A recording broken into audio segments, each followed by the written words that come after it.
Сәлеметсіздер ме оқушылар, бүгін сіздермен 9 сыныптың комбинаторика элементтері тарауының санның факториалы, орналастырулар мен алмастырулар тақырыбының А деңгейлі есептерін шығаратын боламыз.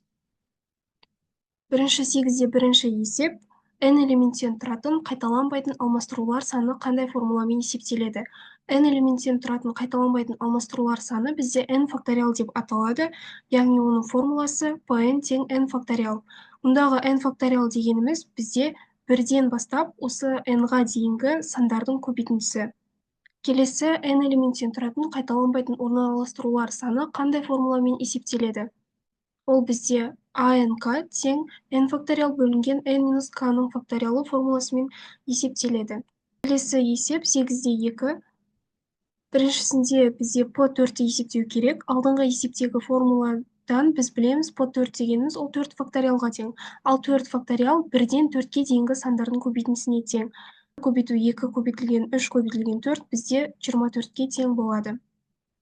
Екінші p6 бізде 6 факториал. 6 факториал дегеніміз 1 көбейтілген 2 көбейтілген 3 көбейтілген 4 көбейтілген 5 көбейтілген 6. Ол бізде 720-ға тең.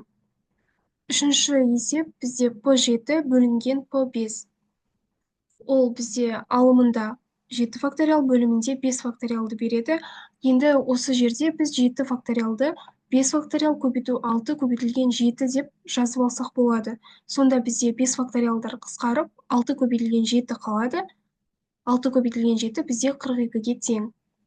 Келесі төртінші есеп p6 бөлінген p8. Сонда алымында 6 факториал, бөлімінде 8 факториал. Дәл жаңағындай біз 8 факториалды 6 факториал көбейтілген 7 көбейтілген 8 деп жазсақ болады. 6 факториалдар қысқарады. Сонда алымында 1, бөлімінде 7 көбейтілген 8, ол 56-ға тең. Жауабы 56-дан 1 болады. Келесі 5-ші есеп p8 бөлінген p7 қосылған p5 бөлінген p6. Ашып жазатын болсақ, 8 факториал бөлінген 7 факториал қосылған 5 факториал бөлінген 6 факториал. Алымындағы 8 факториалды біз 7 факториал көбейтілген 8, ал екінші бөлшектің бөліміндегі 6 факториалды 5 факториал көбейтілген 6 деп жазамыз. Факториалдарды қысқартамыз. Сонда бізде бірінші бөлшектен 8, екінші бөлшектен 6-дан 1 қалады. Қоссақ 8 бүтін 6-дан 1 шығады. Келесі 6-шы есеп p9 бөлінген p7 азайтылған p7 бөлінген p5. Ол дегеніміз 9 факториал бөлінген 7 факториал азайтылған 7 факториал бөлінген 5 факториал. Енді ашып жазатын болсақ, бізде алымында болады 7 факториал көбейтілген 8 көбейтілген 9 бөлімінде 7 факториал, азайтылған 5 факториал көбейту 6 көбейту 7 бөлінген 5 факториал. Факториалдарды қысқартамыз. Бірінші бөлшекте бізде 8 көбейтілген 9 қалады, ол 72-ге тең. Екінші бөлшекте 6 көбейтілген 7 қалады, ол 42-ге тең. 72-ден 42-ні азайтсақ 30 болады. Келесі 8-де 3-ші есепке көшейік. Біріншісінде бізде берілгені 3334 саны өзгеретіндей етіп, цифрларды алмастыру санын табыңдар. Бізде қарап тұрсақ, 3334 санында 3 цифры 3 рет кездеседі. Демек, бұл 3 цифрдың орнын ауыстырсақ, біздің санымыз бәрібір өзгермейді. Сондықтан да біз 4-тің орнын ауыстыруымыз керек. 4-тің орнын ауыстырып жазатын болсақ, бізде 3343, 3433 және де 4333 деген сандар шығады. Біз 3334 санын жазбадық, себебі ол бізде берілгенде жазылған. Сонда есептің жауабы біз 3 түрлі санымыз ауысатындай етіп алмастыру жасай алады екенбіз. Келесі екіншісіне көшсек, 3334 саны өзгермейтіндей етіп цифрларды алмастыру санын табыңдар. 3334 саны өзгермеу үшін біз қайталанып тұрған цифрлардың орнын ауыстыруымыз керек, яғни 3 цифры бізде 3 рет қайталанып тұр. Демек, бізде n тең 3 деп аламыз. Және де біз алмастырудың формуласын қолданамыз. Сонда n, n-нің орнында бізде 3 тұр. p3 тең болады 1 көбейтілген 2 көбейтілген 3 тең 6-ға. Бізде дәл біріншісі секілді 6-дан 1-ді азайтып тастайтын боламыз. Себебі бізде өзі берілгенде 3334 деген бір варианты берілген. Сонда бізде жауабына 5 қалады. Екіншісінің жауабы 5 болады. Ал енді үшіншісіне көшсек, комбинаторика сөзі өзгермейтіндей етіп әріптерді алмастыру санын табыңдар. Комбинаторика сөзін жазып алсақ, енді бізде жаңа айтып кеткендей, бұл сөз өзгермеу үшін біз қайталанып тұрған элементтердің орнына ауыстыруымыз керек. Енді бізде қарасақ, к әрпі 2 рет қайталанған, о әрпі 2 рет қайталанған, и әрпі 2 рет қайталанған, және де а әрпі 2 рет қайталанып тұр. Бізде сөздердің мағынасы өзгермеу үшін біз осы қайталанып тұрған әріптерді бірінің орнына бірін ауыстырамыз. Сонда мына к-ның орнына мына к-ны, мына о-ның орнына екінші о-ны, и-дің орнына мына и-ді, және де а-ның орнына екінші а-ны қоямыз. Сонда санасақ бізде 1, 2, 3, 4. Демек, осы 4 алмастыруды жасау арқылы біз комбинаторика сөзі өзгермейтіндей етіп алмастырулар жасайды екенбіз. Сонда есептің жауабы 4 болады. Келесі 8-де 4-ші есеп, бір цифр 2 рет қайталанбайтындай 6, 7, 8, 9 цифрларынан құрастырылатын 4 таңбалы сандар қанша? Осыған дейін біз бұндай есептерді ұяшықтар әдісімен шығаратынбыз. 4 таңбалы сан құрастыру керек болғандықтан біз 4 ұяшық салып аламыз.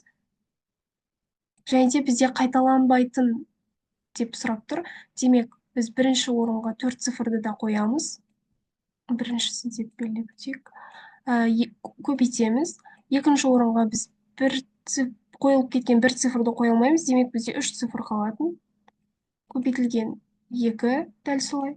Көбейтілген 1. Тең болады 24-ке. Енді біз формуланы өткендіктен ұяшық салып отырмай, осындай есептер кездессе, бірден қайталанбайтын алмастырудың формуласын қолдана берсек болады. Яғни біз по 4 деп аламыз. По 4 дегеніміз ол бізде 4 факториал. Ол бізде 24-ке тең. Яғни келесі есептерде біз бірден формулаға қойып есептей берсек болады екен. Келесі екіншісін шығарсақ, үш бұрыш, дөңгелек және квадратты түстері әртүрлі болатындай етіп көк, қызыл және сары түстермен бояу тәсілдерінің санын табыңдар. Бізде қарап тұрсақ, 3 фигура берілген және де 3 түс әртүрлі болу керек, яғни түстер қайталанбау керек. Бірден формуламен де жаза берейік. Сонда біз n тең 3 деп аламыз және де pn-ді есептейміз. P ол бізде p3-ке тең. P3 ол дегеніміз 1 көбейтілген 2 көбейтілген 3-ке тең. Сонда жауабы 6 болады. Келесі үшіншісі есеп. Жарысқа қатысушы 7 ойыншыға 7 орынды үлестірудің қанша тәсілі бар? Бұл да дәл солай. Бізде берілгені бойынша n тең 7. Біз бір орынды екінші адамға бере алмаймыз, демек қайталанбау керек орындар. Сондықтан да біз p7 деп есептейміз. Ол тең бізде 7 факториалға. Есептің жауабы 7 факториал. Келесі 8-де 5 есептеңдер. Біріншісінде бізде А7 де 4-ті есептеу керек екен. Аның формуласы осындай болатын. Біз осы формуланы орнына қоямыз. Бізде n-ның орнында 7, k-ның орнында 4. Бөлшек сызамыз. Сонда алымында 7 факториал, бөлімінде 7 азайтылған 4 факториал. Тең болады. Бөлімінде 7-тен 4 азайтсақ 3 факториал.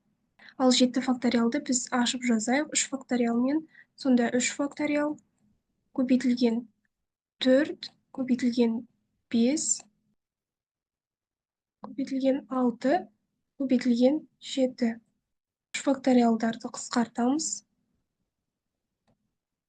Сонда 840-қа тең. Екіншісін дәл осы формуламен шығарамыз. А 5-те 4 есептеп. Ол бізде тең болады. Алымында 5 факториал. Бөлімінде 5 азайтылған 4, ол бізде 1 факториал. 1 факториал бізде 1-дің өзіне тең. Сонда 5 факториал 1 көбейтілген 2, көбейтілген 3, көбейтілген 4, көбейтілген 5, ол 120-ға тең. Осымен А тобының 5 есебін шығарып болдық. Соңына дейін қарағандарыңызға рахмет. Сау болыңыздар.